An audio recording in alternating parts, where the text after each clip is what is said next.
Bem-vindas e bem-vindos ao Naive Investor. Meu nome é Gustavo Sayane, hoje é dia 22 de julho de 2024 e este é o nosso episódio número 1119. No episódio anterior, nós demos uma olhada na Petrobras e ficamos de continuar olhando porque havia alguns aspectos interessantes, né? Tentar dar uma repassada aqui. Petrobras. Temos os números de 2023, então não temos o do primeiro trimestre, muito menos do segundo deste ano. Uma dívida de 140 milhões, comparado com o lucro médio de 43 nos últimos 10 anos e 97 nos últimos 5 anos. E um fluxo de caixa livre médio de 125 milhões nos últimos 10 anos e 185 milhões nos últimos 5 anos. Então, lembrando aqui, dívida 139, se for pegar esse fluxo de caixa livre aqui dos últimos 10 anos, pouco mais de um ano seria necessário para pagar a dívida.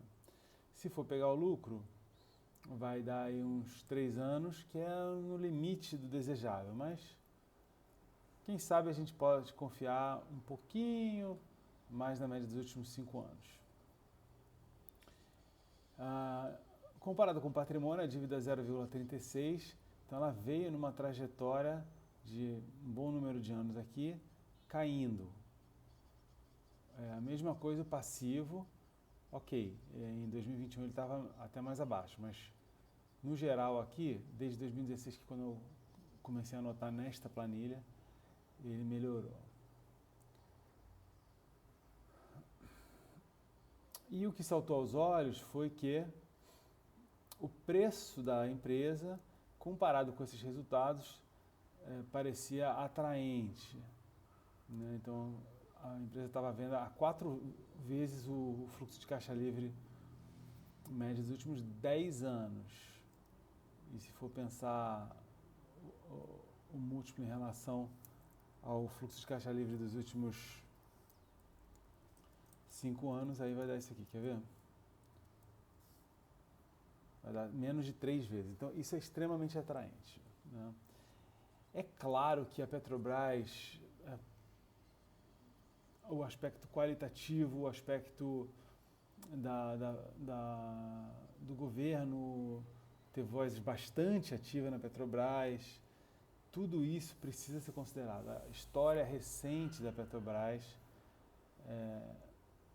é de fato muito complicada e é muito provável, né, para não dizer certo, que é até por isso que a Petrobras não está com preço mais alto, né, porque muitos investidores têm medo do que pode vir a acontecer com a Petrobras.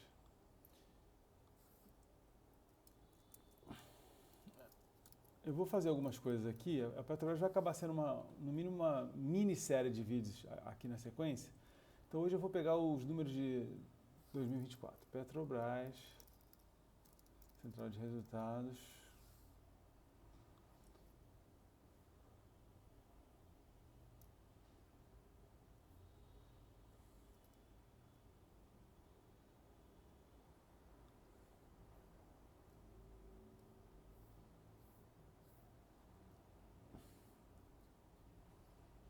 Então temos aqui, ó, coluna consolidado, patrimônio líquido.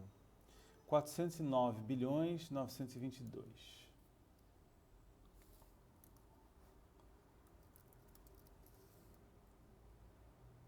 Passivo 153 bilhões 876 seria o circulante, vamos somar com o não circulante, 503 bilhões 494, total 657 bilhões 370. Então, assim, de bate pronto aqui, o passivo, seu patrimônio melhorou em um trimestre. Vamos ver dívidas. Financiamentos, 24 bilhões 552, curto prazo, né? E de longo prazo, 114 bilhões 35. 138 bilhões 587. Então também a dívida, seu patrimônio, dá uma uma melhorada. 0,34 dívida sobre patrimônio e 1,6 passivo sobre patrimônio. Então, até aqui, a princípio, boas notícias, né?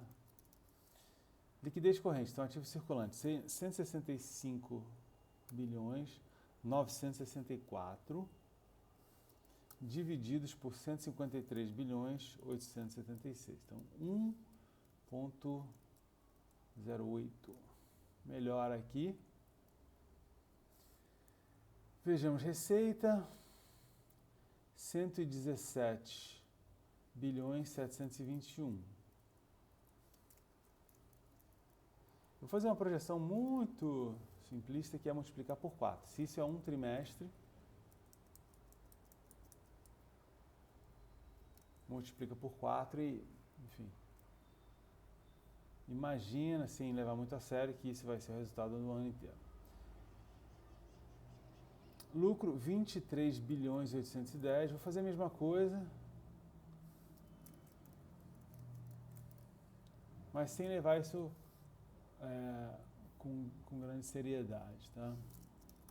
E finalmente fluxo de caixa livre, 46 bilhões 481 é o operacional, e o de investimento menos 16 bilhões 440. Então 30 bilhões aqui, que a gente pode também multiplicar por 4 como uma projeção muito simplista.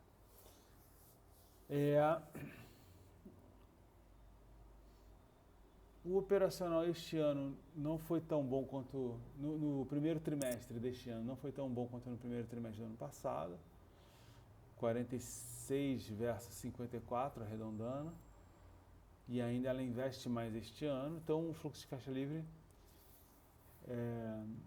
começa o ano não tão bom quanto no ano passado. Enfim, a gente não leva muito assim a sério cada trimestre porque oscila mesmo, né? Bom, eu acho assim, olhando esses números, é interessante de ver, ok, deu menos lucro e o fluxo de caixa não tão bom, mas você vê que a dívida cai um pouquinho, o passivo cai, então tem um lado bom nisso aqui, né? O balanço dela está mais leve.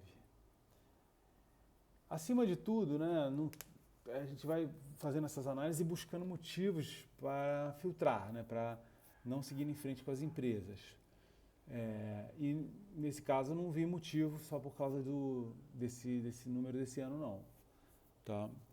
Ou seja, de fato, vamos em frente, né? Então eu vou fazer mais um vídeo, pelo menos, olhar outros aspectos da Petrobras e vamos entendendo um pouco mais da situação dela atualmente. Obrigado e um abraço. Tchau, tchau.